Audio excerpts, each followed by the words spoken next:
Good morning, everyone, and I hope you had a nice, welcoming dinner yesterday and are fully revived, energized for today's long day of sessions. It will be again like a full day of 4 sessions, and so welcome back officially to the day 2 of the 6th LTES forum.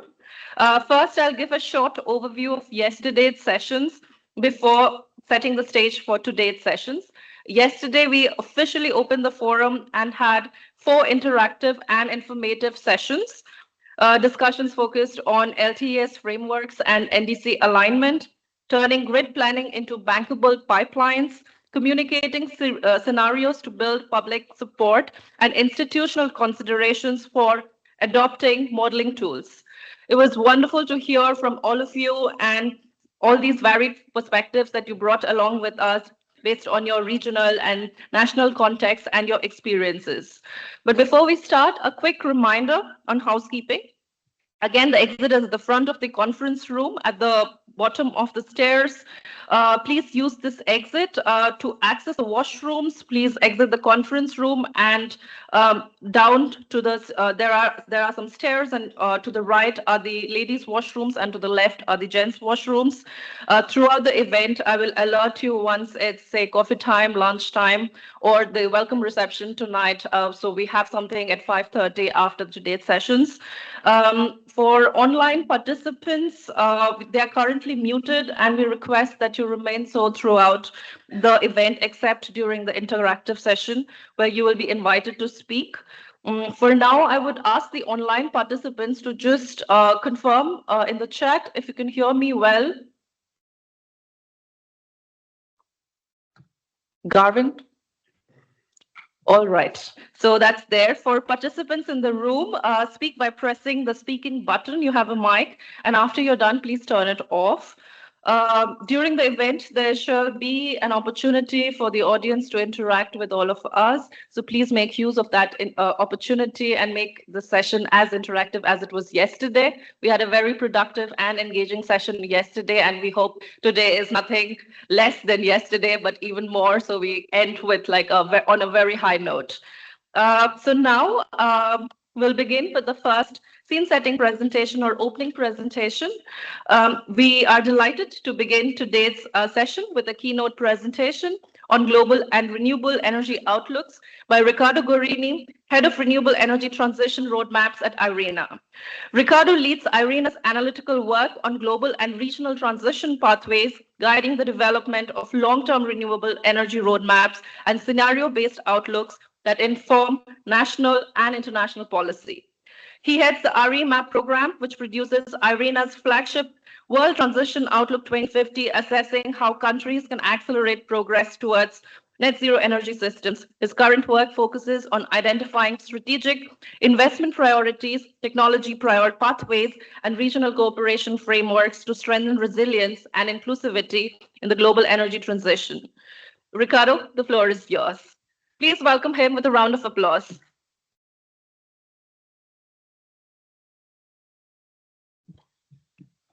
Thank you very much. It's really a pleasure to be here, especially in our, I would say, not the headquarters, but our home office. And especially to talk about this passionate topic. No, I think this is one of the most interesting topics nowadays. I'm sure all of you will agree. And let me actually start with two personal stories. First, I think I have a kind of bless because in the past 20 years or so, I've been engaged in, I would say, I could call even create organizing institutions and forums such this kind of ones, you know. So I know colleagues here from EPE. Not sure if you all know EPE. I'm from Brazil. So EPE is an institution in Brazil that's in charge of this energy studies and planning.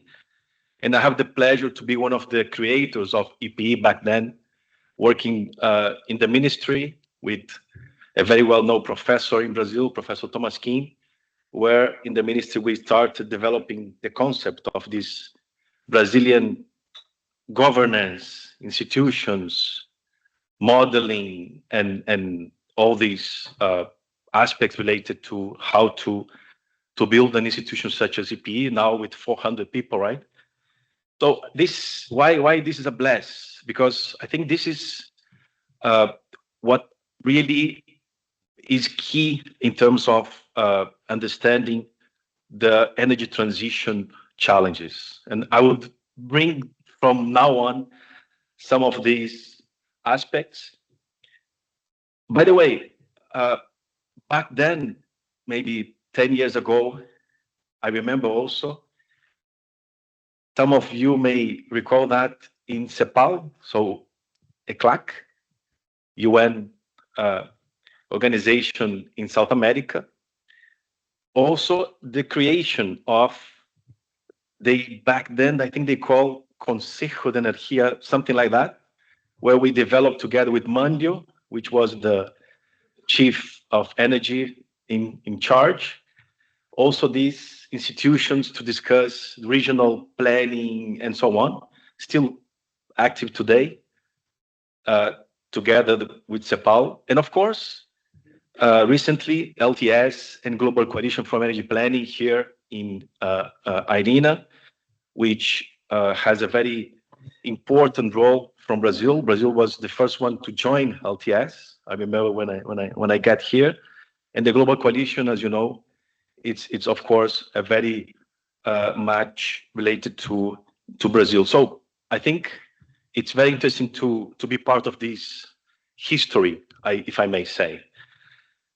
So, and of course, when we talk about global regional energy outlooks, such as these, our main concern as modelers or energy planners is exactly when the year you have forecast is there back to your to your to your, I would say, feet, no? So, because of course, we are scared to see how wrong we are or how wrong we were, no? And why I'm saying that, because when we look at these outlooks, and I recall many discussions back in these 20 years of professional life, the key message is that the scenarios and outlooks are not really meant to be right, as we know, but to be useful, no? So I think this is one of the interesting points that we consider here in IRENA. And in this case, the right questions, not the answers, but the right questions is our main focus here in IRENA. So what are the key questions that we would like to address in the coming years as part of this challenge we have together in terms of energy outlooks and energy scenarios? And as you know, the big risk is the one we do not see, right? So basically, let's try to get some of these questions. And I bring some here for our conversation today. I'll bring some numbers, but basically what I would like to do is also to brainstorm a bit in terms of institutional questions, in terms of modeling specific questions, in terms of relation with other important forums, you know, deliver impact, et cetera, as you can see in the screen. So you may have the same questions sometimes in your own institutions, your own countries, your own organizations, in terms of effectiveness and efficiencies related to energy planning. So those are common challenges, no? So I would like to do something different. Let's have basically explore those using some of the information we have in our outlooks. So let's start with this one. So we know what is needed for the Paris Agreement scenarios, right? So what is compatible with Paris Agreement? Here, I present you, this is the World Energy Transition Outlook from IRENA. We have a series of outlooks that we have been annually producing. And there are the numbers specifically for the final energy consumption, for the power sector, so we know the challenge. But of course, we struggle with the implementation, as we have been witnessing together. There is also the tracking reports that we publish. You may also track some of the indicators, and we know that acceleration is needed. And there is a lack of planning skills, no? So this is one of the first question here. Is energy planning too much centralized, right? This is one of the comments we get, depending on the region we are in the world. So why are you going to do such a centralization process? Maybe it's too much, no? And here is one important aspect. How important is the energy planning? And looking at these numbers, we know how difficult it is to get all the stakeholders, all the, I would say, focus together in terms of implementation. So uncertainties, risks are added to this process. And I bring now the geopolitical one and even beyond, no? Now we discuss tariffs, no, taxes, we discuss even war-related aspects that could affect the impact of acceleration of energy transition, prioritization of budgets that are going into different areas rather than scaling up investments and so on. So this is all about how we integrate the discussions into one specific piece of work, energy planning, outlooks, and here is the key importance. So we need really to consider when we do energy planning, for instance, value chains, economic sectors, what are the roles in terms of the specific roadmaps per technology, what are the specific actions, and by doing that, of course, we can foster, we can help the implementation, including policies, regulation, and of course, assessing benefits. Let me change now to what we have in terms of the tracking. And this is the report has been published very recent here in IRENA, actually during the pre-COP a couple of weeks. And this is actually good news. As you can see, there is progress in terms of the penetration of capacity. What we see in these graphs is the last year deployment in terms of capacity, 582 gigawatts, which is a record. Basically, the record is 15% growth from one year to the other. We need a little bit more, 16, 17, still good enough. We need to accelerate, but it's a remarkable target. It's a remarkable achievement. Message is, of course, is very concentrated in some of the regions as well in some of technologies. We need to diversify a bit more, and we need to push in terms of diversification of penetration in terms of different regions and countries. I would like also to bring here a message related to the questions in terms of centralization of energy planning and the role of these tracking aspects. It's very important, no, that to correct the planning process, to correct actions, we understand what's going on. So by doing this tracking exercise, we are able also in a dynamic process to, of course, address specific gaps. And this is exactly this kind of exercise as part of the energy planning. So, and engaging, of course, is the word here as part of the planning and the outlook development to collect wisdom of different experts, countries, specific information in each one of the regions, and also to exchange during the process this knowledge.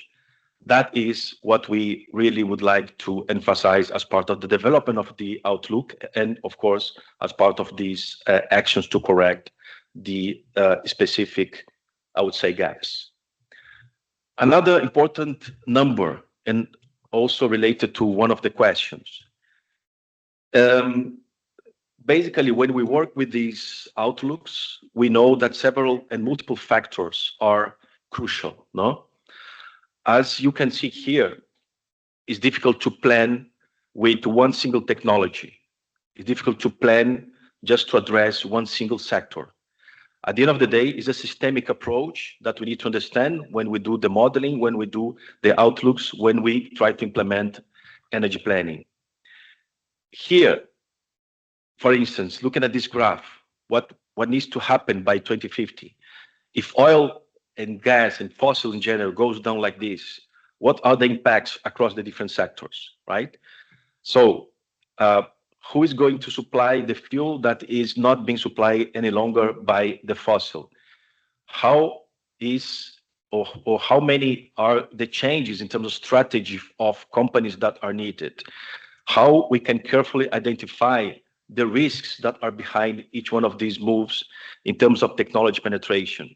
And just to mention a few, no? Basically, if you are export country or import country, that really matters. No, you need to understand what are the impacts in your economy, what's the impact in terms of energy security, for instance. So really, it's difficult to plan in isolation. I think what you see down there are some of the reports that we have been publishing, and we will be published, by the way, the South America report by COP, where we bring very interesting insights on terms of how the region can, working together, be, I would say, more on the net zero trajectory towards 2050. So at the end of the day, it's very important. Your neighbor country matters, and this is something that we understand when we do the national planning. So there's a benefit to understand what the neighbor is doing. There's a benefit to understand what are the regional changes that we can foresee. And of course, addressing opportunities, addressing risks. It's not just about risk, it's about opportunities. When we look at these regional studies, by the way, we can understand the benefits of grids connection.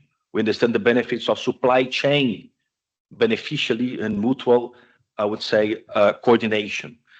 You cannot have everybody working and trying to put a hub on hydrogen. We need to be, a little bit more rational on that. There is an important role in terms of infrastructure development that we need to coordinate, right? So there are some important aspects. And competitiveness, security, social development, these are the words of the day. No, we're in the security mode now, right? And then, of course, basically, it's very important to understand how we address this, I would say, planning together. So the message here, not just for South America, but for each one of the regions in the world, is how we plan together. How we plan together. What are the benefits? Let's work together towards that. There's a long way. No, as we can see here, the graph, there's a long way to go. Fossil fuel is still the major supplier. And I don't know if you can see here, it's not because I'm Brazil and Brazil is really represented by my colleagues, but really Brazil is a champion. No? You can see 50% of the energy mix in G20 countries, and the others are still lagging behind. So there is a lot to learn also from experience. And as I said, it's good to have the Global Coalition for Energy Planning led by Brazil. Look, what about the question there? Can you plan a single technology also in the context of Europe? We have, in 2 months ago, released this report, EU Regional Energy Transition Report, where we bring very interesting insights as well. This is part of the support from the European Commission to try to understand what are the challenges and what are the, I would say, actions or follow-ups that are needed in terms of gaps towards net zero by 2050. So it's a decarbonization exercise. And here, just one aspect to highlight is the role of the interconnection. I mentioned that before, but it's very important to stress the, I would say, the alignment that is needed in different levels of governance. How the federal government get together, how, I would say, the state level government, how municipalities. If you want to go to expand the interconnections, this graph below represents the amount of exchange among different countries in the European Union. So this needs to increase, double actually. And basically to do that, there is a lot of stakeholder engagement. There is a lot of change in terms of the European Union plans. Basically, there is a need for more centralization. As part of this challenge here is how to coordinate all these actions, and different actors are very very difficult, you know. So basically, there is an enforcement mechanism that hopefully will be established because we need to accelerate that. Otherwise, this is very difficult to achieve, this kind of interconnection, exchange, and with that, energy security, competitiveness, affordability, very difficult, you know. So this is the kind of concrete outcomes, insights that we can deliver by doing such kind of regional, let's work together, energy planning approach. National energy climate plans, they need to align each other. We cannot propose one thing from one country, another thing for another country, another thing for another country. They do not talk each other. And after, when you collect everything, this is an impossible outcome. So connection, discussion, energy planning together. This is a very crucial message, really. Yeah. So not to mention the discussion related to how to access critical materials, how to assess sustainable fuels, how to assess beyond Europe resources. And this also, when you do together, it's very effective.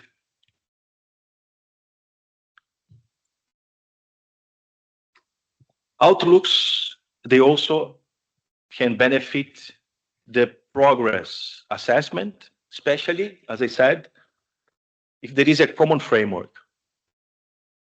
What I mean by that, maybe it's too small, but here we have in the World Editors Outlook and in the RITOs, Regional Editors Outlooks, these KPIs. The KPIs are basically the avenues that we do assess in all the studies, even the National Energy Transition Outlooks, to understand what's going on. It's like a dashboard when we go in a roadmap year by year and so on. Renewable power is a must. Direct use of renewables, meaning biomass, sustainable fuels, solar, direct heat, etc., geothermal, etc. Energy efficiency, this is very, very important. Another important avenue. Electrification, hydrogen and derivatives, and CCS, BECS, other removals, etc. So those are the key KPIs if you want to go to Paris Agreement compatible scenarios. And this framework is also an asset when you develop outlooks. It allows comparability between countries, regions, different scenarios, etc. It's very important to understand as simple as possible how to, I would say, track each one of these. So these little numbers there and some of the indicators are trying to do so. And this is especially relevant to connect with forums such as G20, G7, the COP. By the way, we are working in that sense with the COP presidency under the activation groups, where we connect these kind of indicators in terms of the tracking of the axis. Not sure if you're familiar with what's going on there, but this is one important aspect. So it's an asset. So outlooks also in each one of your countries can be very helpful when you develop concrete, I would say, frameworks, right? I think it's also interesting to connect with what we did for the tripling and the tripling capacity and doubling energy efficiency. So here, down there, as I mentioned, the tracking report, but of course, those numbers were the basis for the tripling that now is, of course, under discussion and in the negotiation in terms of implementation, etc. So also, outlooks could really make good use of instruments related to NDCs, long-term strategies, and so on. It's difficult to do an NDC without understanding these long-term strategies, right? That's really difficult. And I know UNFCCC is trying to move and to push for that, and hope this is something we increasingly manage to succeed as a community, because otherwise the implementation of NDC is difficult. Otherwise, it's difficult to understand what is behind each one of the numbers there, right? So if you have really a very well-established analysis for each one of the sectors, transport, buildings, industry, supply side, transformation centers in general, etc., you understand what are the specific actions in specific technology penetration, specific investment costs, and so on, which are very useful to propose in the NDCs. And then you can negotiate in a much better way. So that's also a very interesting aspect that we can highlight in terms of benefits of outlooks. So we can assess really realistic pathways, right? And when we propose something, we know how to implement. And this is an example of energy efficiency. Why we do not see much progress in energy efficiency. Sometimes the numbers that are out there are not yet very well analyzed and established in terms of implementation challenges. And we know those who work on energy efficiency, there are very, very specific challenges in terms of how to put a project together. And this is something very interesting to assess while doing also roadmaps, such as country analysis and also specific regions. So there is no free lunch, no? And this is here also another number that we bring as part of the outlooks. Investment numbers that are needed. As you can see here, we're talking about trillions. We all know the challenge in terms of scaling up investments for energy transition. These are divided in some of the categories.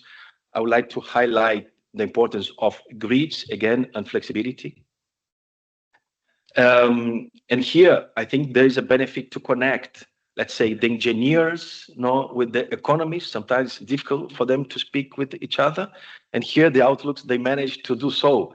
They bring this little technology that the economists may not know into the specific numbers that the economists would like to try to find the finance and so on. So there's a communication, I would say, capillarity here.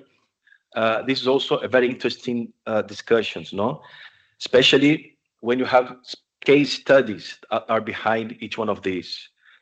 As part of the regional analysis, you can also do specific, I would say, deep dives in study cases, technology such as wind, solar, or even biofuels, or for instance, how to finance specific a roadmap. Also, please feel free. There are some reports there for your reference that we have been supported the COP30 presidency as well, G20 last year. We developed together with the Brazilian National Developing Bank one of these reports, connecting with these numbers for the outlooks. So there is a lot in terms of what are the possibilities and benefits when we connect outlooks to implementation. So outlooks are really a starting point of an engagement, in terms of stakeholders. Here, you can develop skills during the process of elaboration of an outlook. I think this is one of the interesting aspects that we have noticed when we work together with some of the countries, because there is a lot of exchange during that process in terms of numbers, in terms of, I would say, parameters, in terms of even skills needed, in terms of, I would say, narratives and ideas. So actually, you can see down there some of the reports that we have been launching here, also more in our website. Feel free to download. And IRENA is also building a permanent forum, actually, in each one of the regions as part of the RITOs to do this kind of tracking, to do this kind of engagement as part of a post-outlook release. So this is going to be discussed also during our assembly in January. We start with South America, Latin America, actually, and then, of course, 5 regions in Africa. So this is very much appreciated as we need really to move forward in terms of the acceleration. There are also initiatives where we try to convey support in terms of facilitating investment projects such as APRA and others that will be announced, right? So it's very rich that we can exchange during the process of elaboration. This is really one key finding or outcome as part of the exercise of modeling itself. And it's not just about just the modeling, but also, as you can see in the graph, there are a lot of different topics that is really good to exchange, Basically, skills, structural processes, policies, governance, and so on. This is all part of energy planning discussion, right? So powerful tools of strategy, setting, tracking, effective implementation. I think this is the key message here. So just to be summarizing the messages, let's go for more centralization on energy planning. If you don't plan, you don't last. So strategic planning is very useful in that sense. Can we play a single planning in isolation or a single sector? Yeah, very clear that's not possible, right? So your neighbor country matters. So let's go for regional and systemic approach. This is a very important message. Let's go beyond energy system as well, also to more, let's say, integration of supply chain, critical materials, economies. We really need to add all of these innovations. Is this a tracking tool, effectiveness, etc.? Yeah, but be careful. Too many goals, too many instruments, you get nowhere or anywhere. So that's also an important observation. Let's try to be concise and focused. Are you planning to implement NDC's LTS using outlooks, right? Please, let's do so as much as we can. Energy and climate plans to be implemented. They really need to be coherent with this mission, vision, concrete aspects to be implemented. Let's get the feet on the ground. Is there any better moment of engagement in terms of capacity building? Look, this is one of the assets, outcomes of what we have been doing here. If you have attention, interest, desire, and action from the stakeholders, you succeed. So this is something to be more explored. Let's try to engage and do the capacity building during the process of developing outlooks together. And finally, granularity, how to connect with investment plans. If you have identified a portfolio of actions as part of your outlook, you're right. Otherwise, sorry to say, but you need to go more granular. Thank you very much.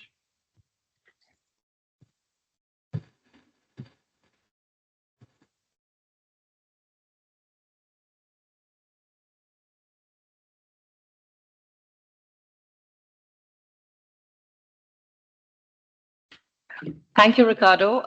As you said, connection, discussion, and energy planning together using energy transition outlooks, KPIs would be the future, and accounting for investment needs and capacity buildings or skills training. That's the key message for me here.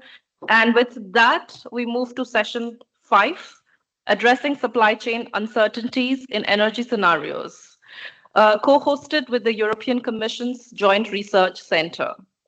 This session explores how scenario-based planning can help countries stress test supply chain assumptions and develop strategies to build resilience in critical materials and technologies, including batteries, solar modules, and electrolyzers amid increasing geopolitical and market risks. We'll start the session with a scene-setting presentation by Nicola Magnani, followed by a panel moderated by him from the European Commission Joint Research Center. Before we begin, a short introduction.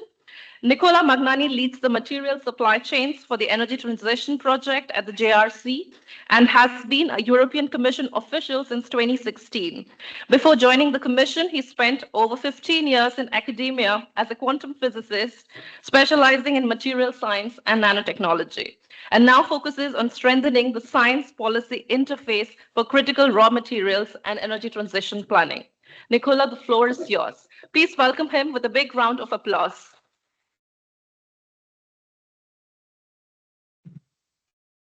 Thank you. Thank you very much for the introduction, and thanks everybody for having me here this morning. So yes, supply chain uncertainties. This is something that has been on our radar for quite a while, but the importance of this, let's see if this goes on, yes. The importance of this has become very clear to everybody in the last few years, and by everybody I don't just mean as expert in energy or materials or whatever, but also anybody who reads the news with a little bit of attention. Of course, the role of materials in clean energy, like this is a slide that actually I have presented for several years now, for at least 3 or 4 years.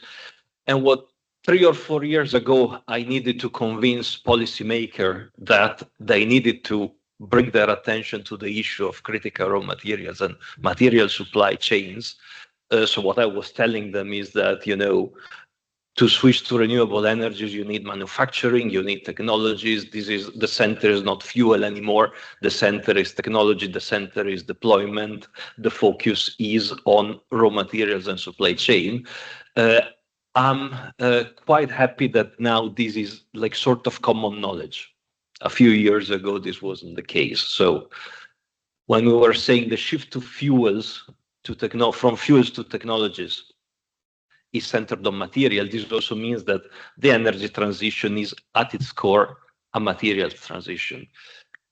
Having said that, the focus has been shifted recently from, let's say, the climate goals and the twin transition goals to a discussion on strategic autonomy. And that's been also a lot in the news, as you may have noticed, but I would like to just bring up a couple of points from the speech that the Commission President, Ursula von der Leyen, gave in Berlin just last Saturday, where she announced a Resource EU initiative that will deal with stockpiling, joint purchasing, and monitoring of the raw materials. So she basically said that we are entering a new era of geoeconomics where cooperation is increasingly replaced by confrontation. She moved on to say that interdependencies are leveraged and weaponized, and specifically named critical raw material as the lifeblood of our industries. Now, I would like you to stop on this for a moment, because I think the actual meaning of this is counterintuitive, because if you read it like passing by, this may sound as a call for going alone. But I don't think that's the meaning, and I don't think it is, because Europe cannot afford going alone on the critical raw material aspect, because we don't have extraction, we don't have processing. This is something that needs to be rebuilt. So what I read, a little bit counterintuitively, is actually a call for more cooperation with like-minded partners and for more streamlining and assuring that this cooperation remains available. Of course, one of the pillars of the EU strategies on the critical raw material was the Critical Raw Material Act, proposed by the Commission in 2023 and adopted in May 2024. And one of the key points of the Act, there's a lot of stuff already in the Act, but one of the key points that I wanted to focus on was the introduction of the concept of strategic raw materials. Now, critical raw materials had been in the radar of the Commission since 2013, so since several years. But critical raw materials, they were chosen based on their economic importance for the Union single market and on their supply risk. So that was very much based, and is still based, on an evaluation of the present landscape. Now, the introduction of strategic raw materials, which are a selection of the critical raw materials which are used in strategic technologies such as clean energy technologies, and have a strong projected growth in their demand, is, as you can see, future-looking. This is not just about the present. It's about looking at the future. It's not what is economically important and at risk now, but what could likely become at risk in the next 5, 10, 20 years. So you will already see where I'm going. When we mean forward looking, we need outlooks, we need forecasts, we need scenarios. What we have been doing in the support of the Act is actually that, trying to understand for the key technology how much of the critical raw material we would need. And it's the way you can put it, you can simplify it. It's not rocket science, of course. You need to know, this is an example for wind energy, also wind turbines. You need to know how much of this will be deployed, how much capacity will be deployed, how much will be the sub-technology shares between the different type of turbines, and how much is the material intensity for these different technologies. Now, this seems very easy, and conceptually it is, but when it comes to putting numbers between now and 2050, which was our aim, of course, that's when expert judgment comes into question, and that's where the definition of scenarios comes into question. And this is very much what we would like to discuss today, because this is very linked with the needed deployment on the energy landscape. We were also looking a little bit at the supply chain dependencies, so not only in terms of critical raw materials, but also in terms of components. And even for the wind energy, which I take here as an example, but where we know that Europe has significant manufacturing capabilities, we still see criticalities in almost all aspects, in almost all tiers of the supply chain. For some components, we are heavily depending on third countries and particularly on China. So diversification, of course, is the key, but also I think the fact that this already shows you that the fact, what I was saying before, we can't do anything alone. We really need channels for safe and secure cooperation with like-minded partners. Now, since this is supposed to be a scene setter for the discussion that will arise, I hope, this is the guiding question that I would put for today's session. How can the supply chain and critical material consideration be successfully integrated into the long-term energy scenarios that most people in this room are very familiar and actively working with? I'll take a cue from the last speaker, from Mr. Gorini. I really liked his speech, but I really liked in particular what he wrote on his last slide, where he says that the right question is usually more important than the right answer. And I want to say this because, spoiler alert, I don't think we will be able to fully answer this question today. And that's not because I don't think we have a great panel. I think we have a great panel, but this is really a big thing. This is something that, on one hand, is in everybody's mind now, but on the other hand, is quite complicated, and it will need a successful integration between two worlds that have been quite far apart. At the same time, I think it's really important that we achieve this integration, because the work we have been doing on materials is really depending on the work that people have been doing on energy. And I think it's time that we say vice versa, that these scenarios that you are building with energy cannot survive, like, if we don't consider the raw material issues. So having said all of this, I would like to invite my four speakers. Let's say we have four panelists today, and three of them will actually give speeches. I would like to invite the first panelist, that's Matias Paredes. Matias is a civil engineer and he has a PhD in system engineering from the University of Chile, and now works as an analyst at the Planning and Climate Change Unit of the Ministry of Energy. And of course, his focus is mainly on developing and coordinating Chile's long-term energy planning process and keeping it related to the climate goals. Matthias, please.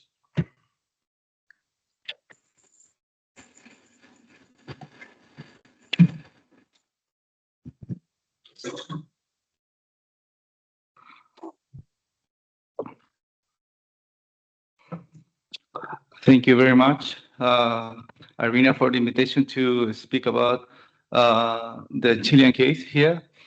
Thanks, Nicola, for that introduction, especially for that spoiler alert. Takes the weight out of me, knowing that we are not probably aiming to fully answer that big question. So I will tell you a little bit about the Chilean case for this topic. So first of all, I will set up the context for Chilean energy transition. So in Chile, we started as a highly renewable energy system. Mainly, I will speak for the electricity case. We started as a system based on hydropower. Then we had some area based on hydrothermal hydrothermal system, mainly based because we have some severe droughts in the late 90s.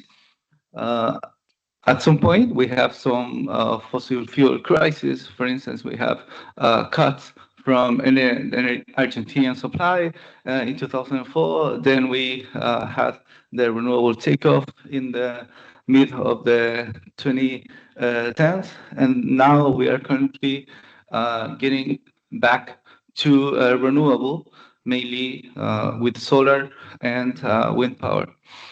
But it's a different scenario because first we were renewable based on hydro, so we have natural storage for based on these hydropower plants, and now the storage is mainly based on batteries, for instance. So we're going to be renewable again, but with different challenges, right? Um, so how do this look like on a second click? How does this look in the territory? What you are seeing here is in the upper part, we have from left to right, the north of the country, the nodes that are located in the north, and to the right, the nodes that are located in the southern part of the country. In the upper graph, you see the generation on a this is the current case for the generation at the yearly scale, and in the lower part you see the demand of the country with the same axis. So what we observe is that we have a large concentration of demand in the center part of the country. That's where the capital of Chile is. Um, Chile is highly centralized. It's a country with a weird geography. I don't know if you're familiar with it, but it's very narrow. It's like a 250 kilometers width, but it's 4,000 kilometers long. It's the weirdest geography in the world. But the point is that we have all of our, or a big part of our electrical demand in the center. But we still have some large demand in the north because of mining companies. Yeah, so you can see that in the lower graph. But generation that's a different story. Generation, as I said previously, we have hydropower in the first days of the electrical system. Hydropower is located in the south of the country, and now we have excellent solar potential in the north of the country and excellent wind in the south of the country. So it kind of looks like that we have a mismatch, right? So we have a mismatch at the spatial level, at the spatial dimension. That means that we need transmission. But what you're seeing here is at the yearly scale.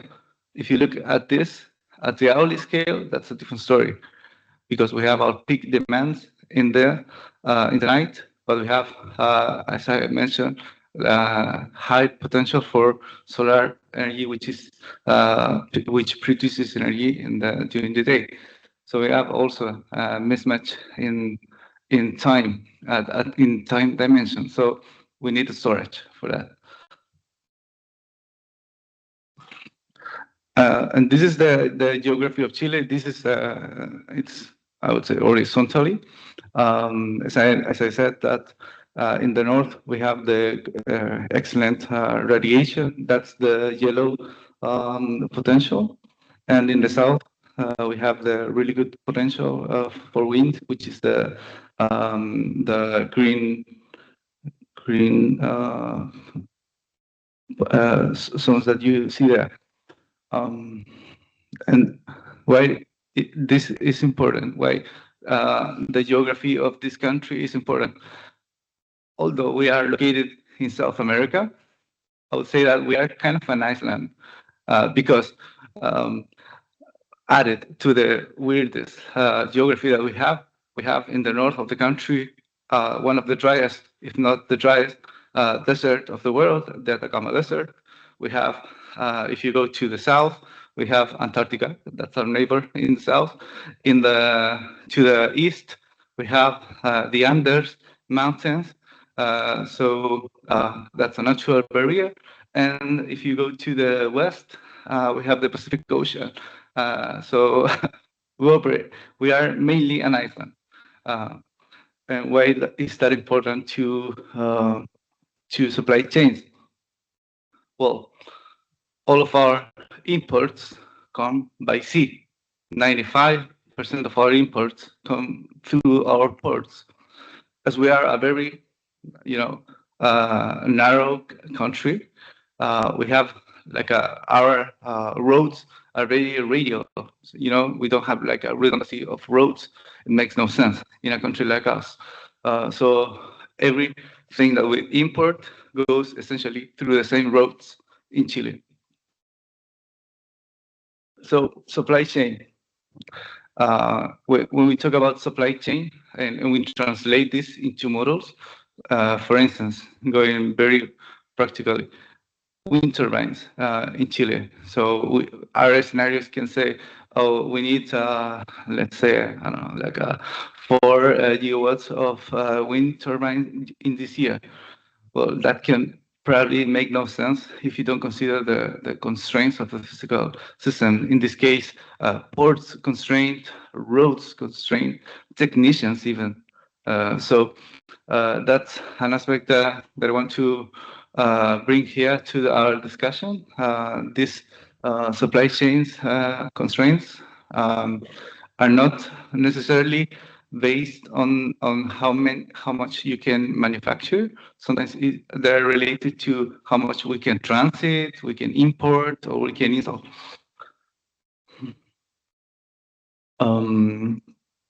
But also, another question is, can we actually generate any of this in our country?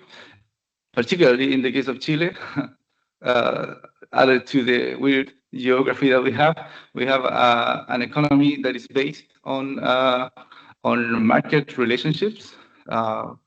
Almost every in the energy sector, almost every company are private. We only have one company that is national, but it has no influence on the electricity sector. And now moving to critical minerals. In the case of Chile, we have large production of some critical materials. For instance, we have a high share of copper production in the world. It's nearly a quarter of all the copper produced in the world comes from Chile. Same as lithium. Those are critical for any transition, as you may know. But we don't manufacture batteries, for instance, or those products are related with copper. So in our case, supply chains of these critical minerals, or the integration of these critical minerals, or the enabling condition of them, is relevant to us because if we don't produce that, then we cannot export it. Then if we cannot export it, maybe that will influence how we can import those products based on those critical minerals. So we have to work on the supply chain of this in order to import our critical items for energy transition. So that's my presentation on this. I just wanted to give you a context on the case of Chile, and we can deep dive into in the panel discussion. Thanks.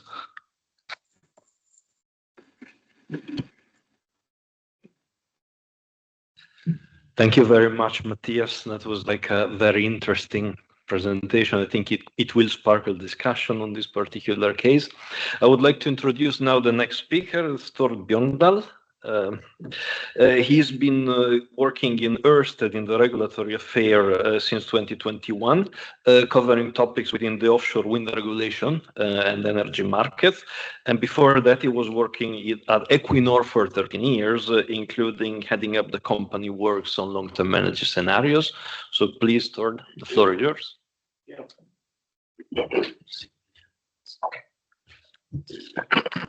Yeah, thank you very much, Nicola, for the introduction, and thank you to IRENA for the opportunity to be here. And before I start, Before I start my presentation, let me also compliment IRENA with the excellent choice of pictures here in the conference room. I particularly like the picture here of the offshore wind farm, which after searching on ChatGPT, I believe is the Borkum Riffgrund 1 or 2 farm, which is here in Germany, and which is built and operated by Ørsted. So, so that's nice. And I think it also shows, what we're talking about, right? We're talking about building renewable energy at scale. And then this is a good example of that.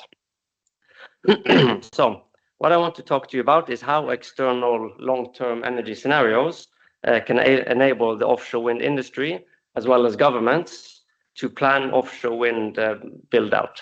And as a presenter said yesterday, I think this is an example of how scenarios can actually help to shape the future. And the charts and messages that I am showing you today comes from a report that Ørsted launched earlier this year called Offshore Wind at a Crossroads, which describes the role for offshore wind in Europe and what we need to do to kind of get the industry back on track.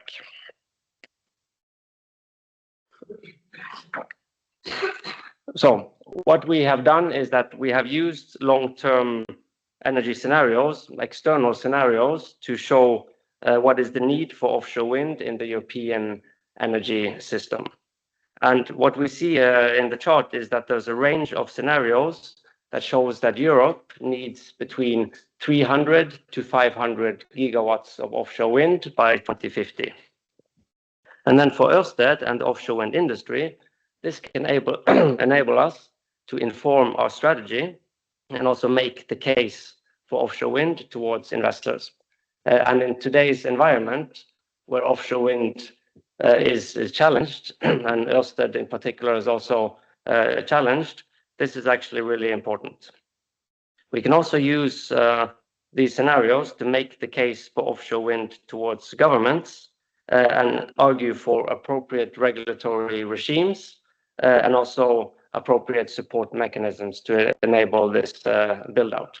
And then finally, it's also important for the supply chain because it can allow the supply chain to plan its capacity, plan its investments, and also in the context of critical raw materials. Of course, they can also use this to ensure that they have the sufficient supplies, or at least know what is the requirement for critical raw materials.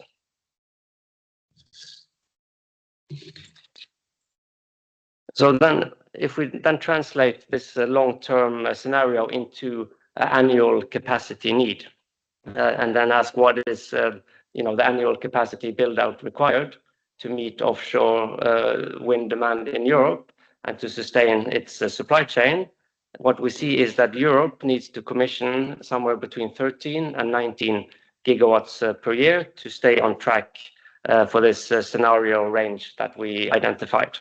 And then that's actually above what the current supply chain capacity is today. So today, the supply chain can deliver around 10 gigawatts because there's some capacity constraints on the components that they can produce, the nacelles, the towers, the substations, and so on. So in order to achieve this build-out, the supply chain needs to make investments in its capacity. But then in order to do that, the supply chain really needs a predictable long-term volume commitments. And the way to do that is that governments need to back this up with firm tender pipelines for new offshore wind projects.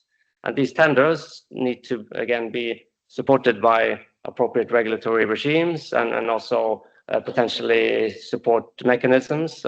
And what we argue for in the Crossroads report is that contracts for difference is the best tool to enable that, as that's the best way to kind of share the risk and rewards between governments and offshore wind developers. But then we know that the reality can often look very different from the scenarios. And that's what we will see in the next slide, because in fact, the current government targets do not fit within the scenario ranges and actually far exceed the supply chain capacity. We see again that the current supply chain capacity is around 10 gigawatts, but then according to government announced tenders, the build out volumes in the early 2030s may reach above 20 gigawatts. So clearly there's a big mismatch here between government announced capacity build out and what is the supply chain capacity. So this doesn't really provide kind of the certainty and stability that the industry needs. So what I mean, and as it says, we don't really need higher targets necessarily, but we need it to be more stable. We need to know that also after the early 2030s, that there'll be a stable and steady pipeline, and governments need to kind of come together and use this insight that we get from the scenarios to try to coordinate their build out and then ensure this smooth and steady pipeline that can enable the offshore wind industry to expand its capacity. So thank you very much. Looking forward to the discussion.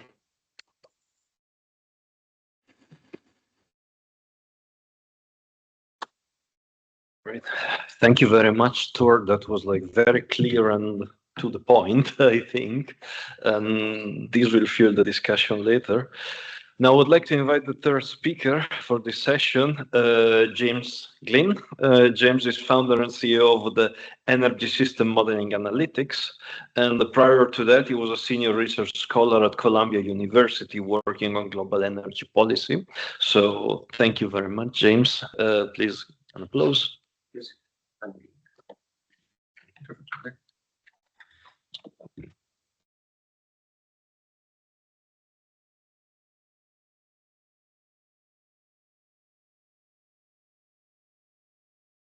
So I want to talk about modeling methods with some case studies about work we did in the US and work we did in Ireland, with a focus, I suppose, on the geopolitics and weaponization of trade barriers and tariffs on critical minerals and rare earth minerals. So first off, we did a really great talk yesterday about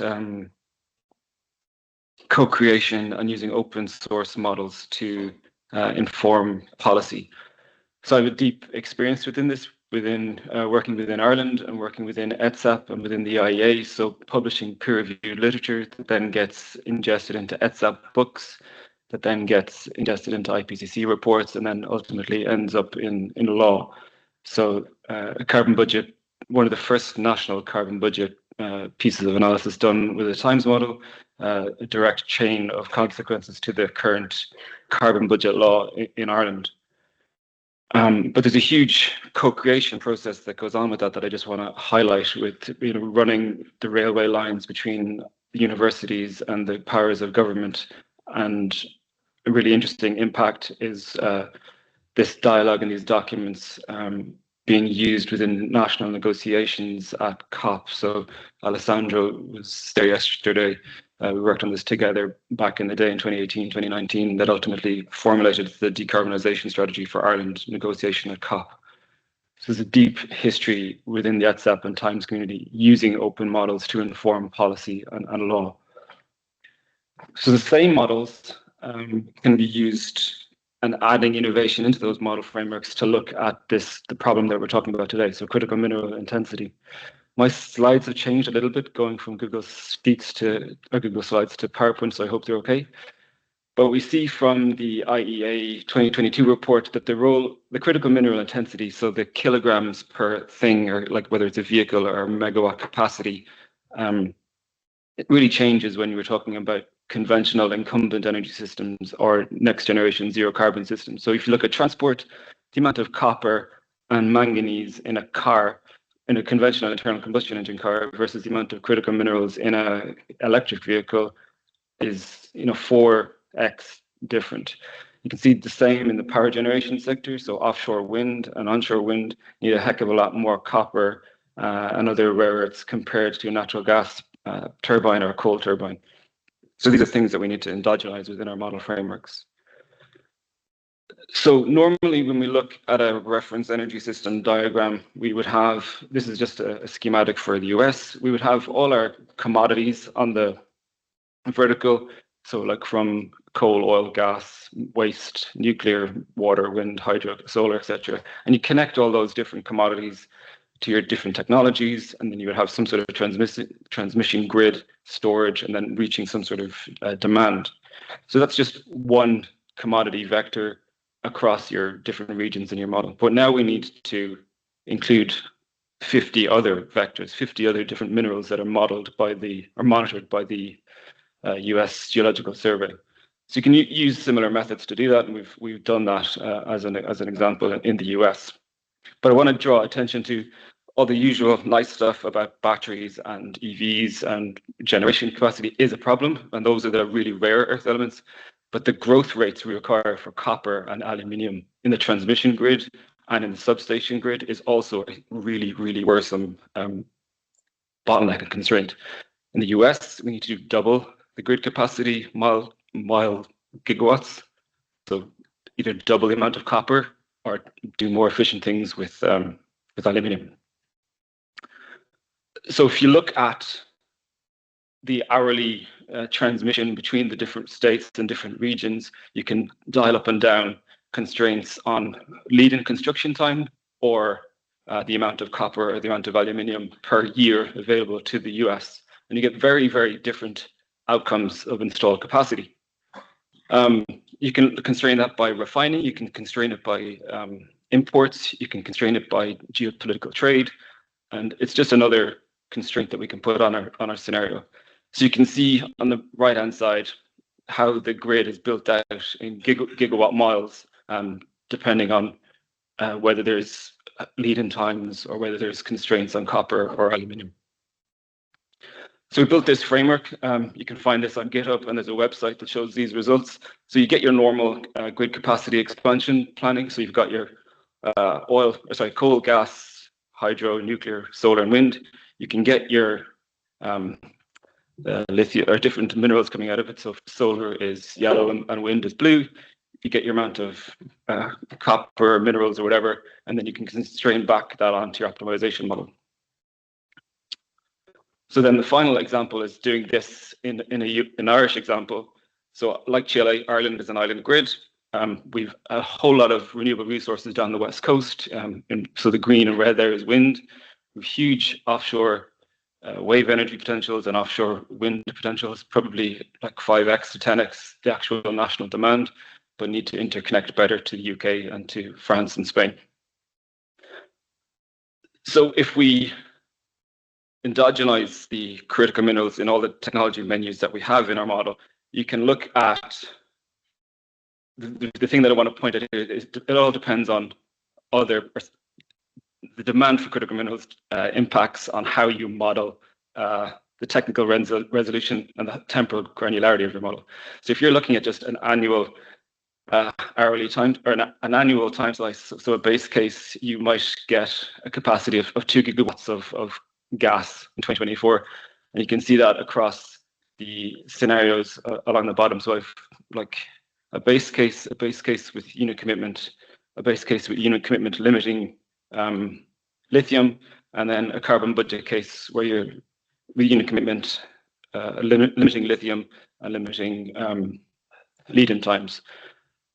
So the thing I want to say here is that if you don't model a high enough technical and temporal granularity, you don't take into account the need for flexibility, i.e. batteries and grids, and then you miss out the knock-on geopolitical consequences for the import and export of trade.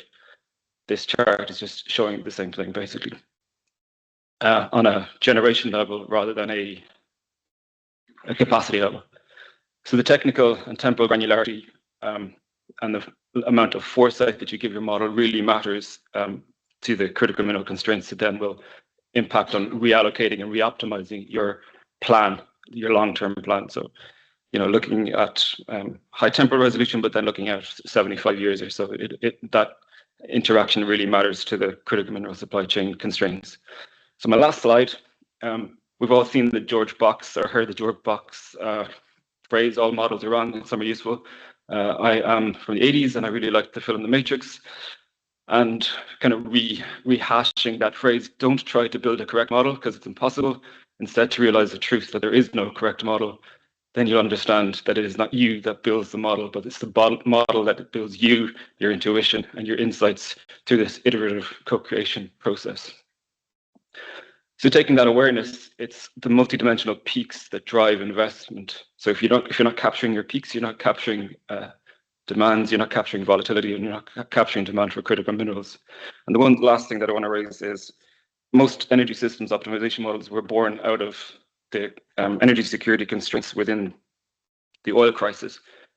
So it's not a new method for using energy systems models. It's kind of a returning to what they were originally designed to do. So I think that's worth flagging. And that's supposed to be 5 minutes.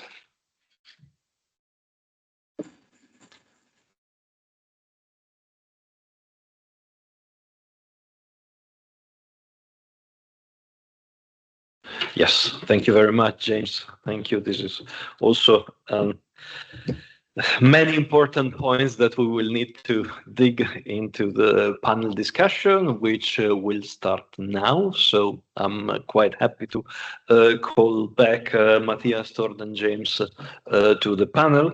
And they will be joined by Alejandro Morales, who's a researcher and climate modeler at VITO, the Flemish Research Center. And he will share insight with from the Secure and Circular Material Flows for Electricity Security of Supply project, which in particular analyzes how uncertainties in international material flows can affect the security of electricity supply in Belgium. So if the panelists would please join me on stage.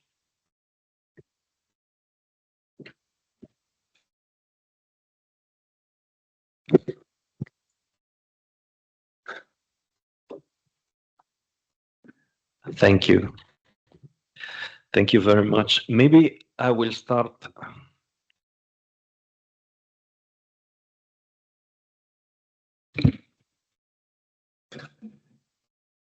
Maybe I will start by sitting here because it's more cozy than a lectern.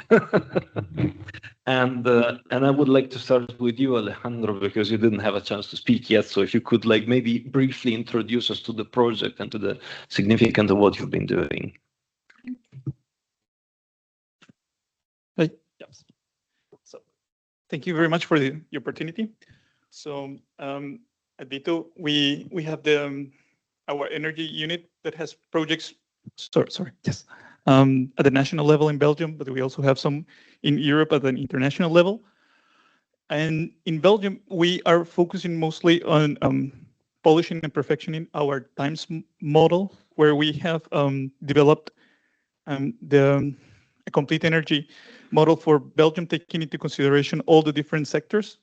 And then for every single given project that we receive, we explore a new question, such as flexibility, the role of high temperature heat technologies in the industry, or in this case, what is the role, what is the impact of these critical materials or gas or biomass, or how can we use waste in such a way that the economy becomes more circular? So for this matter, then we're working together with the University of Brussels and Ghent, and we have been, so far, the project is still ongoing, but what we have analyzed so far is the geopolitical uncertainties of natural gas, basically going through what are the main suppliers so far in the given context, and what could be the opportunities to stop relying as much, or at least giving some weight to all the single natural gas relationships that we have so far. Like, for example, we have seen that after the war in Ukraine, Norway starts taking a more important role in this regard, but then other countries all around the world. And as well, we start exploring in this project what could be the role of biomass, the potential inside of the country, but also the relationships with other European countries, and how could this be used in a more regionalized aspect. But definitely having a clear view on what is going to be the capacity, the solar and wind capacity in Belgium. And then, as you showed in your graph, for example, for wind, we try to then input into our times model all the different potential technologies that can provide this capacity. And then based on different constraints, such as maybe for wind, if we no longer have these wind turbines that require the neodymium magnets, then maybe we start seeing some wind turbines that use gearbox that maybe won't be as efficient or could incur into more costs, but then it is more available, the technology or the know-how is more in Europe, and then it could provide this capacity that we need. So these are the type of questions that we are trying to answer through this project. Thank you. Actually, I think circularity and in general, like the availability of secondary supply for critical raw material is a point that I would like to go after. But first, since I had like an overarching question that I presented at the end of my sim setting, I wanted to go to the aspect that I think is key to understand the direction that we're going. And maybe I would like to hear mainly Tord and Matthias on this, but also if the other wants to contribute. So we're saying that these long-term energy scenarios should inform the government on their decision. Okay, what can we actually tell them more than we already do? Because we're telling them about deployment, we're telling them about targets, etc. I think what we need, personal opinion, is a bit more granularity on the steps of the supply chains that are needed. So, but what do you think could realistically come out of an integration between the long-term scenarios and the material demand scenarios that the government would need to know to plan? Maybe you start. Yeah, so excellent question. I guess, first of all, we need to acknowledge that the rare earth elements and critical raw materials are being used in a lot of different sectors. And so, of course, from the energy sector, we're only addressing part of it. I think governments also need to understand the full scope of use of CRMs for other, manufacturing industries, the car industry, the defense industry, and so on. So I mean, this is clearly also an overview that governments need to have. And then I think they can also, develop different supply side scenarios, like what are the different options to grow new mining and new processing capacity, because clearly there needs to be done something on the supply side. So I think they also need to start looking at different supply side scenarios. And then to Alejandro's point, I think it's also, quite critical what kind of technology choice you make, like depending on what type of turbine you use, for instance, for wind, the use of critical raw materials can vary extremely. Like for the direct drive offshore wind turbine, they use something like 3,000 kilos of rare earth elements, and that's actually 5 to 6 times as much as a F-35 fighter jet. So it's massive. But then if you use these geared drive turbines, they only use 1/10 of that. So I think also seeing how technology choices can impact it. And then finally, I guess if you do come in a situation where you have scarcity of these critical raw materials, I think governments need to be prepared to maybe make some sort of prioritization. And then I think, again, scenarios can inform those decisions on which sectors they actually need to prioritize if there is a need for doing that. Thanks. Thank you. Matthias, what's your opinion on this?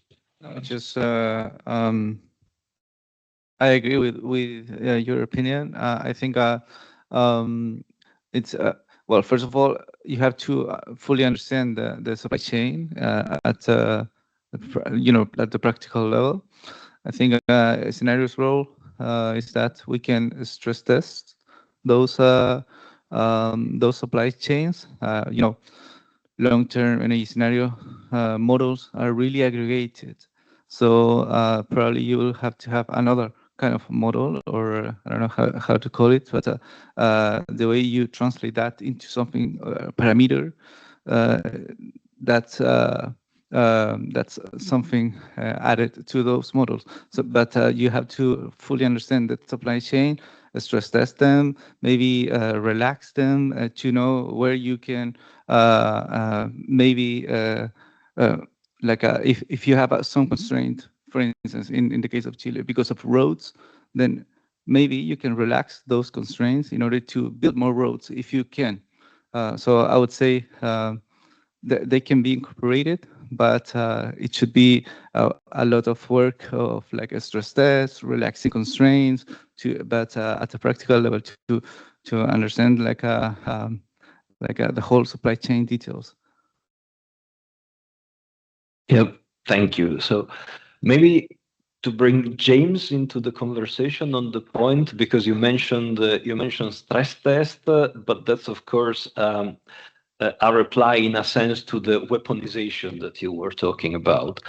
Full disclaimer: I don't like the word weaponization a lot because I think it's a little bit of a different thing. It's more of a market strategy, geopolitical market strategy. But as long as we understand what the term means, I think the question would be the switch from fuels to technologies that we've been talking about to materials. You know, fuels have always been weaponized in a sense, have always been used as geopolitical leverage, and now we see the same thing happening with critical minerals. What do you think are the analogies and the difference between the way these two different type of stocks, let's say, are weaponized? Yeah, thanks. Good question. I think just taking one step back, thinking about the other minerals in our system, like everybody who's an IEA member, IEA member stockpiles like 90 days of oil, probably 120 days of coal. EU has like an annual reserve of gas. We don't have the stockpiles yet, or the redundancy within our supply chain. So I think that's one thing to the energy security protocols we have on fossil minerals. There's some analogies that should be possibly thought about in critical minerals and critical materials. I think the difference is that we combust fossil minerals. We do not intend on combusting critical minerals, and so there's a very difference between the flows of energy in the fossil minerals that then get combusted, and the mass of those minerals is gone and they're converted into energy, and that mineral no longer exists in your energy system. Whereas critical minerals, you're buying a stock. The energy source is coming from the environment, renewables, so wind and solar, and maybe batteries. So the stock stays. So you're not, once you have that stock, you're not vulnerable to short-term geostrategic shocks like, no longer trading on rare earth minerals, or not having a supply in the short term of lithium for batteries. So once you have your stock of critical minerals embodied in your technology, in your energy system, it's very different to needing a kind of a just-in-time delivery of fossil minerals. And I think the other thing that will change is how, and you mentioned circularity, there's going to be a short-term supply constraint on some critical minerals that are starting growth with very high growth rates, like lithium, that we just don't have the mines and don't have the refining capacity. But equally, copper and aluminium, the growth rates that are required for transmission, we don't have the capacity to produce that. But once, again, that stock is in our energy system, it can be stripped down, recycled, refreshed, and renewed. So the last thing I would say is what happens to the trade of like second-hand batteries or second-hand vehicles, like countries that are dependent on second-hand internal combustion engines. They might have a flow of an available stock of second-hand electric vehicles in the future, which has equity and distributional consequences, I think. Thank you. That's very interesting. Good point. I think that needs to be stressed, that the governments have been historically better at reacting to short-term crises. And the last one that comes to my mind, at least in Europe, was the invasion of Ukraine and the gas, decoupling our gas and energy supply. from Russia, they're not planning long term, and that's I think where this discussion becomes important. Tolo, I don't know if you wanted to add something. Yeah, I just wanted to add a little bit in the lines of what you were touching upon now. Of course, when you have a disruption of the flow of fossil fuels, you immediately see the consequence, right? Of course, you have some strategic reserves that can be released under more dramatic circumstances, but typically you'll immediately see the increased oil price, the increased gas price, which will hit consumers immediately. So it also raises public awareness and puts a lot of attention on this. Whereas if there's a shortage of or a disruption to the supply of critical raw materials, it's not such an immediately identified impact, especially not on the public and on the consumers. It's more a consequence for the industry that may need to kind of slow down their manufacturing. It can lead to kind of delay of the deployment of new assets and so on. But again, it's a less kind of immediate impact. So I guess that's also a bit of a challenge in order to kind of get the right focus and attention on it. And then interesting, let's call it a fun fact, or to put things into perspective, if you look at the market size of oil trade, it's around 950 billion US dollars per year. Whereas the market size for renewable earth elements is 0.6 billion. So I mean, it's peanuts compared to the fossil market in terms of the economics. But again, it can have a exaggerated impact, even though the economic size of the market is so small.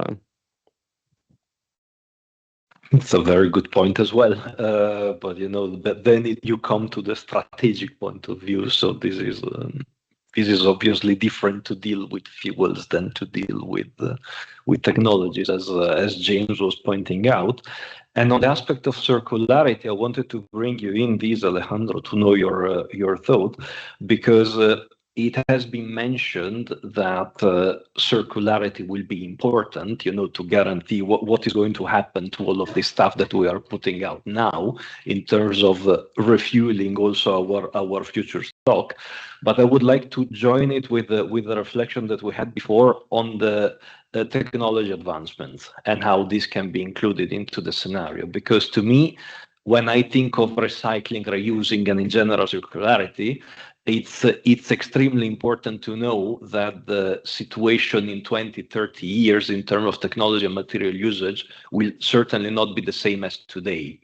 So how do we plan it in order to make everything as integrated as possible? And how can long-term planning help, in your opinion?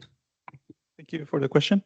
So first of all, for this project in particular, we are also considering, we first of all mapped all the different waste streams in terms of plastics, but also potential materials that we will have eventually from all these capacities that we will be needing. And we have integrated all of these technologies into our model. Then in theory, through cost optimization, we would see if they will pop up or not based on different assumptions that we have considered. But then again, we see that Belgium is not an island, and it's very well connected to Europe. And we do have a company that's called Umicore that is very much involved into recycling of batteries and will treat some even more for solar.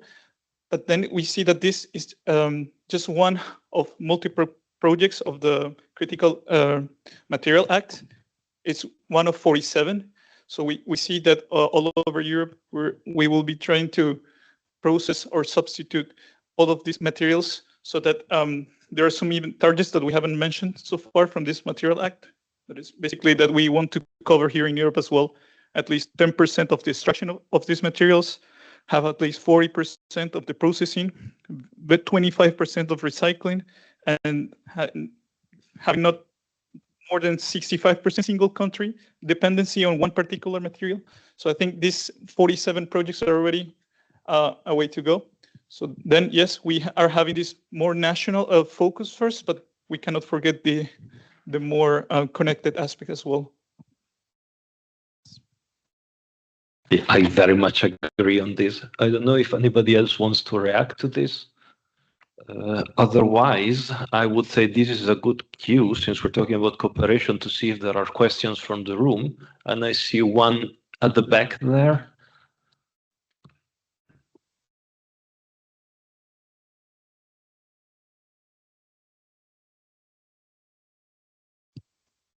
Just a quick one that I would like to put forward as maybe something that would be really interesting to look into in the future. And it comes off the back of some work that some colleagues have been doing. And that is that we often look at critical materials from the point of security of supply, but actually critical materials represent a massive opportunity for development in many underdeveloped countries. Africa in particular holds large quantities of these materials, and they're at risk because there's going to be, there was a dash for gas in the past, and geopolitics around oil. We might see the same things happening in African countries, which creates two or three potentially problematic things. One, there are massive asymmetries with respect to, the European Union or the States or China or others going in and speaking to vulnerable countries. It's the case that countries with those resources might have no idea of what the value proposition is that they're sitting on. So I think perhaps something in terms of creating market information around what it is that they have access to. And of course, mineral extraction and processing, as our colleague from Chile points out, is very energy intensive.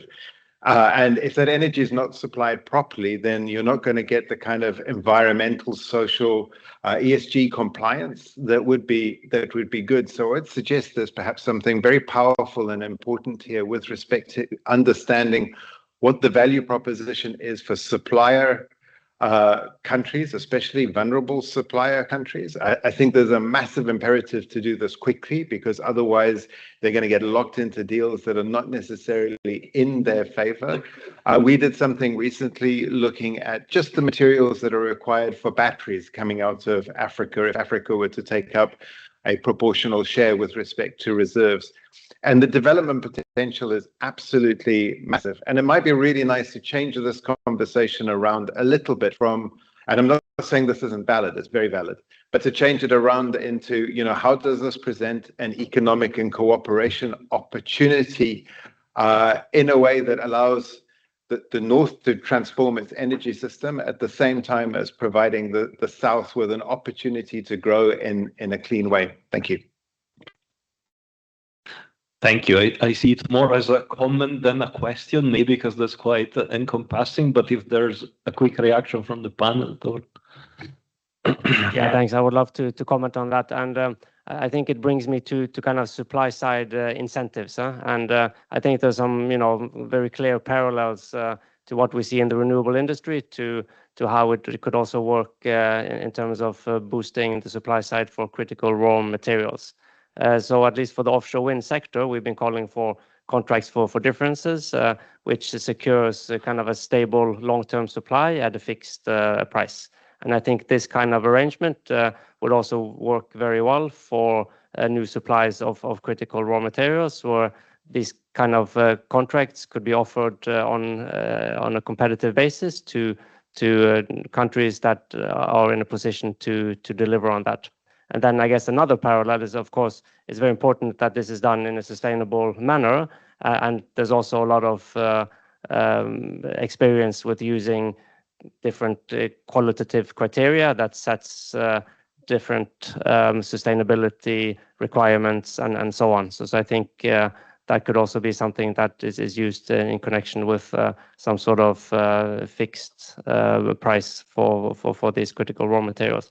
And then again, bringing it back to scenarios, I guess scenarios can inform, again, how much of this supply would be needed and form the basis for creating kind of a stable, steady supply of tenders for critical raw materials.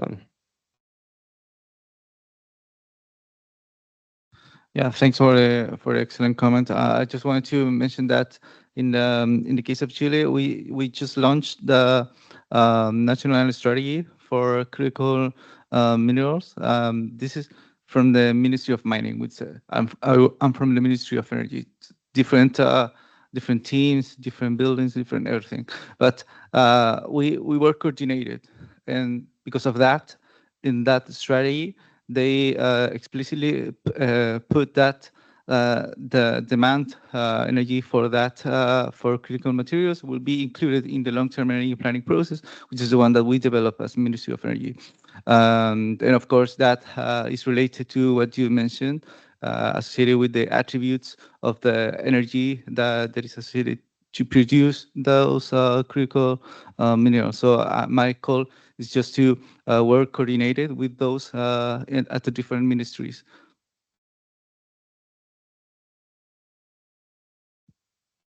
Just a brief follow-up for Mark. I agree, and it's a short-term imperative in the next 5 or 10 years on the development side of things.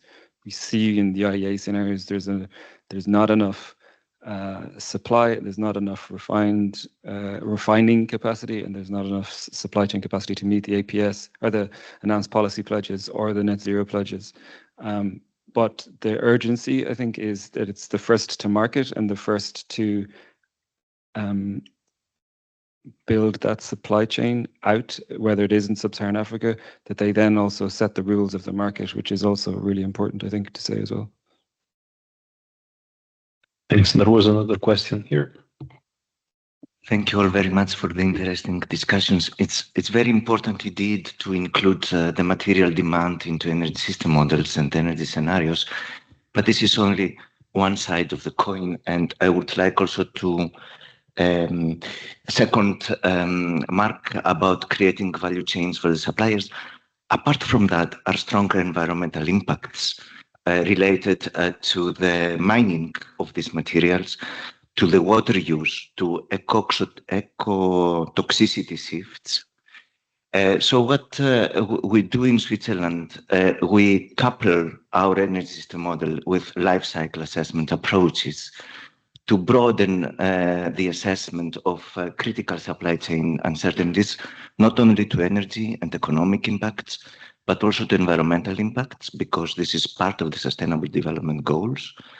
And also we found that regarding the circular economy and recycling, this is not the unique solution here. It cannot deliver, it cannot offset, to be more precisely, the growing demand of the materials. We need policies to incentivize low-intensive, material-intensive technologies. So my question to you is, do you plan to broaden this analysis to environmental impacts, especially for Chile? This I would like to know. And also for the other frameworks that we... Of course, going back to the weird case of Chile, also a high vulnerable country to climate change impacts. In the case of environmental impacts, I would say we have a robust environment system to assess impacts. In the case of mining sector, I would say water is the main issue. Water now is being used as desalination plants. So there was some point when our environment institution were not even existing. I think in the early 20s, 2000s, we didn't have environment institutions as we have now. So all of the water in those mining companies were based on, they were competing with other uses. Now we have desalination plants that are located in the sea, so they take the water to the mining companies. So that's the main issue with mining in Chile. I think now is well assessed, but still there are some other issues that are critical. But I would say that environmental assessment impact it has a good standard. That's something that we also have a really critical citizens in the country. Some large project has been stopped because of citizen issues. So I would say it's not something that will anybody at the governmental level will say, okay, we were going to push for this project or strategy without even looking at the citizen response. If I may add here, this is a very important risk for the supply chain, the environmental risk and the social risk, on top of the geopolitical risk that we analyze today. Thank you. There was another question on that side of the room. Thank you very much. I don't know whether it's a question or a comment really. It appeared when James started talking about the comparison with oil stocks, and what you pointed out is we're going from a fuels to a transition where it's materials. So there, I mean, that was a relevant one. I just wanted to therefore like put on my IEA hat, because you mentioned the IEA discussion and all the discussion about oil stocks and even the obligation to have oil stocks, and we're talking about something similar here or not. I just wanted to point out, and then putting on my hat, that I'm currently I'm the vice chair of what is called the SLT, the Standing Group on Long-Term Cooperation, and currently acting chair of that committee, that at every single meeting, and we have 4 meetings a year, each 2 days, we discuss critical minerals. It's on the agenda all the time, has been for the last couple of years. We've even set up a special committee dealing with critical minerals. So that is also quite unusual. So we have a critical minerals working group with representatives from all the IEA countries, 32 of them. And they report back to us at every single meeting, and we are discussing that at every single meeting. So it's really one of the hottest issues at all. Just to point that out. And at the same time, however, it's also one of the most complex issues. It's some of the, like using the word weirdest discussions, right? And where you really need to know something about it, and it's very, very difficult, right? It's very complex. So I really think that we also need to shed some light on this issue. Everybody knows what oil is, but very few people understand what the complexities of this actually is, because it's just a different thing, and maybe it's because it's new, I don't know.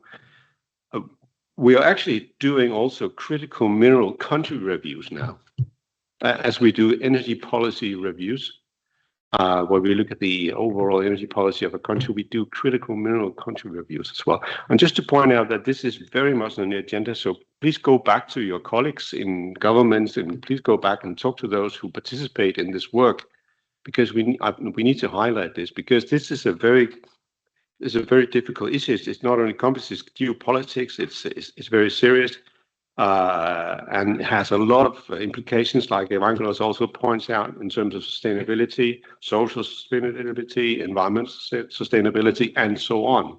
So this should be an issue that we should keep on getting back to, and we should shed some light on it to better understand it. Thank you. Thank you. I had a question in the back of my mind, actually, on how governments could support regional cooperation between countries, for example, and how scenario evidence could help. So I don't know if somebody wants to quickly intervene on that, or if we can take the last question. I'll jump in. Half of my PhD was on energy security, and there's a lot of analogies around resolving that issue. So, you know, long-term contracts, internal contracts within OECD, outside OECD, diversity. I don't think stockpiles are the solution to the critical mineral problem. I think investing in supply chains and having good relationships with those supply chains is part of the solution. But I think there's a lot of wisdom in the energy security literature that can be transplanted onto critical mineral security problem solving and providing that insight that you're hunting for in the IEA. The very last quick question.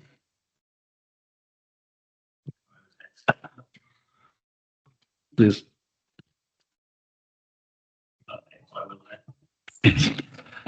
I was just struck by, following on from what Mark was saying, also that, you know, you can have very different perspectives on this question if you come from more of a lower middle income country versus richer countries. And in particular, I'm not sure that, you know, the title of the whole panel discussion is putting sort of supply chain uncertainties into energy scenarios. But for a lot of developing countries, they're more producers of these critical minerals, and it's only sort of somewhat tangentially related to their so what they're thinking about their energy development strategies. So that's just maybe sometimes the discussion and the scenario thinking needs to be reframed a bit. It's not necessarily all about their energy scenarios, it's about their development scenarios. And I think that's something that we need to be, you know, the rest of the world needs to be thinking about how best to support that, especially for countries that are, you know, as Mark was saying, you know, their concern is probably, you know, are we going to be ripped off if we're producers of these critical minerals? And I think that's something that needs a lot more attention. It's not just about, and I don't think that you necessarily come at that question by thinking first about that country's energy scenarios. It's a somewhat related, but not necessarily the same question. Thank you. Thank you. Good point. If there's a quick reaction from the panel on this comment. Yeah, just agreeing. I mean, Saudi Arabia doesn't export all its oil and have it refined somewhere else. So why would countries endowed with good critical resources suffer the Dutch disease? You know, they should be capturing the value chain in their own country and exporting the value supply chain components, not the raw ores. So I just agree. Thank you very much. Unfortunately, we will have to wrap up to keep the original agenda schedule. I would like a round of applause for the panel. Thank you very much. And also thank you very much for your intervention. I think it was a great discussion personally, and I had a lot of very insightful comments. Those of you who still had questions, I would urge you, please reach out to us during coffee, maybe later. And thanks again, and now the session is closed.